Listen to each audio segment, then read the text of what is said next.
កាលពីយើងនៅកុមារបងរៀនជាមួយជីវ៉ាអង្គុយទុកជាមួយគ្នាដល់ធំពេញវ័យនៅនិយាយស្ដីមករកគ្នាថ្នាក់បងជាប់ថ្នាក់ពុំមើលតែស្ងួនគ្នារាល់ថ្ងៃមួយឆ្នាំកន្លងរូបបងត្រូវចូលដីក្រុង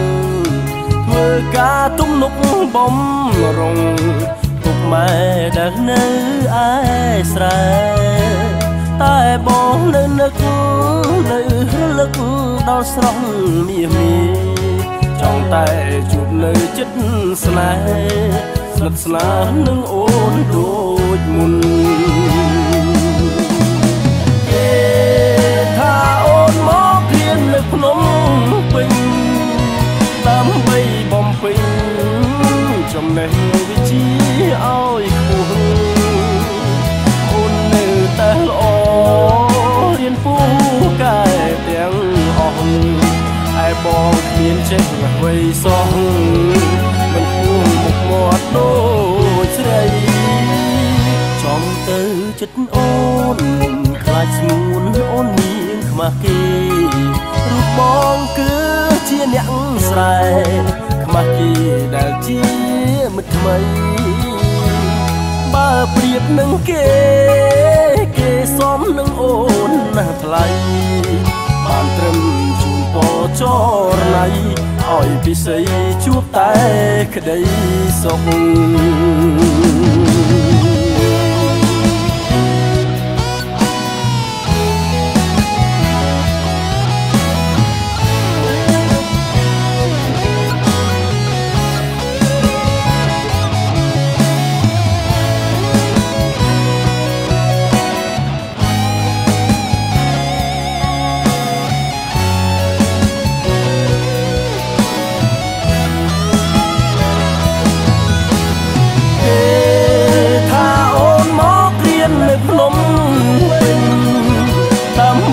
បំពេញចំណេះវិជ្ជាឲ្យគួរអូននៅតែល្អ